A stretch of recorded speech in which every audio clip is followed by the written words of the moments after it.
Hi, 7th graders, Mr. Berardo again. We're going to finish off our Civil War lesson today. I even wore my nice shirt of William Tecumseh Sherman, my favorite general in history. He is the best. I love him very much. I just want to let you know, we're getting into something called Total War. This is a picture of Philip Sheridan. Total War basically means when there is, when everybody is affected. It's soldiers and civilians are all affected. So it means we're going to destroy bridges, we're going to destroy towns, we're going to destroy roads, we're going to destroy railroads, we're going to burn crops, we're going to kill animals, we're going to do everything. So in a sense, what we're trying to do is destroy every ounce of what the Confederacy can do. So again, we're trying to do everything to stop them, because while it may not be militarily the best thing for them to have happen, it's going to be something that's going to be demoralizing to them. It's really going to make them discouraging. I said this is Sheridan. He is going to destroy the Shenandoah Valley in Virginia, and his order is going to be make it so a crow has to carry its rations. Rations are food. When you go into the military, that's what they give you when you're out on the field. You're going to have to feed yourself. That's what you eat. You eat rations. Crows are scavengers.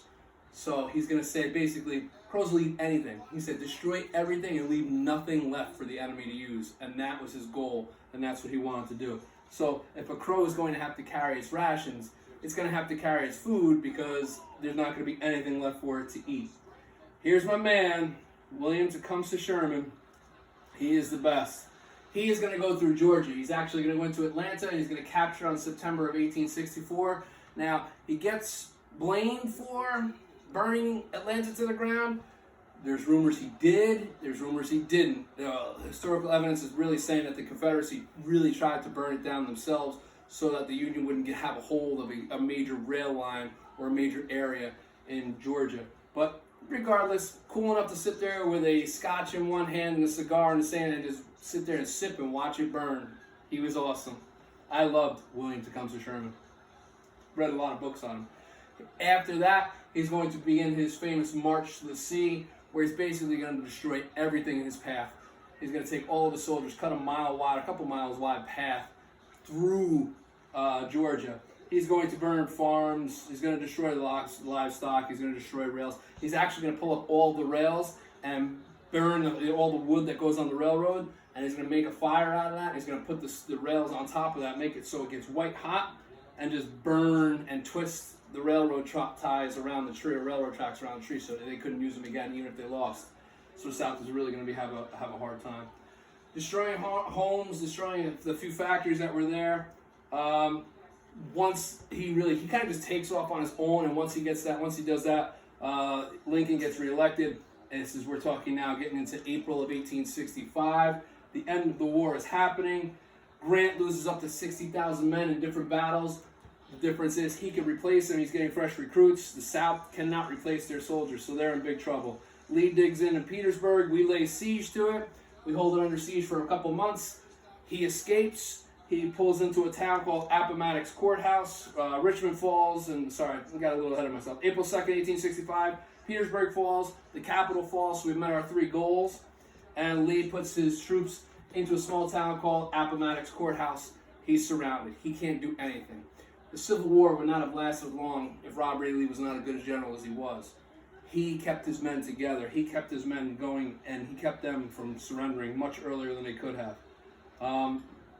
This is a picture at Appomattox Courthouse where Robert E. Lee is going to surrender on April 9th of 1865. His soldiers are forced to turn over their own rifles. They are allowed to keep their horses. If they had their horses, they could actually plant crops and do different things with them during the spring season. That's what they're going to have to do. We don't want everybody to starve to death. That's not the way it is. As he's walking out, all the Union troops take off their hats and start waving and screaming and hollering. And Grant basically said, no. Stop. These guys are no longer the enemy. They're our countrymen again, in an effort to try and repair what was going on. And that is what happens. So that is the end of the war. The effects of the war: the Union loses about 360,000 soldiers. The Confederacy loses somewhere around 250,000. Whole bunch of civilians are dead. In reality, when they start to look back at it now, saying everybody who died in battle and everybody who was killed because of the war, They're saying it's somewhere around 1 million people, or were really affected. It's close. I mean, you're talking over 600,000 right there, and the amount of civilians that were killed is very large too. But we're going to see. This is going to cause a whole bunch of resentment. People are not going to like each other. The union survives. Okay? States' rights are diminished. The federal government, what they say goes.